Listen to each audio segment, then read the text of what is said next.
Good day to you.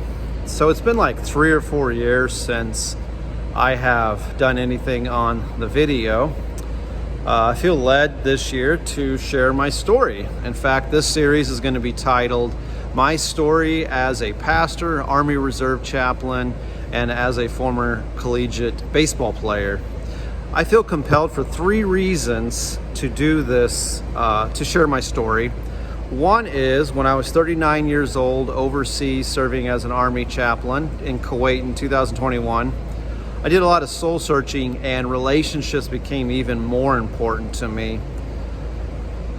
Because after high school, I went my own way, worked very hard, and had to pay a price by going away to build not relationships, but to become successful. I had to work very hard. So I just been away from home for 15, 20 years. And the closer I got to 40, I just realized all of a sudden how important relationships are, especially with family, loved ones, and friends. Number 2, typically whenever I meet someone, we talk about where we came from, what do we do for a living, we talk about our family, and I typically stop and I say, it would take me a good hour to explain to you my upbringing, where I came from, because I faced a lot of adversity while growing up. And my upbringing is very complex, along with my story. So I feel like this is just a great way to share who I am and how God has worked in my life and where I came from. And number 3, I'm very comfortable speaking in front of people. I can even improvise, do impromptu speaking in front of large audiences, small audiences. Very comfortable, but I struggle for whatever reason being in front of the camera. I think we all do, if we admit it or not.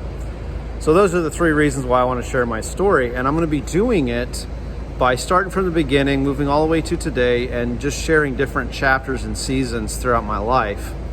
And at the end of every session, I'm going to share a Bible verse or a couple Bible verses and share scriptural application or share the gospel. And to end this session, I want to share my 2 favorite life verses. And I believe every Christian should have at least one life verse. One is from the Old Testament. It's Micah 6:8. He has showed you, O man, what is good, and what does the Lord require of you? To act justly, to love mercy, and to walk humbly with your God. And then number 2, my favorite New Testament life verse is Colossians 1:17, which says, in him all things hold together. So until next time, this is our introduction.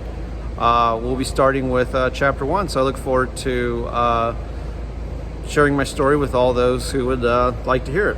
Thank you. Bye.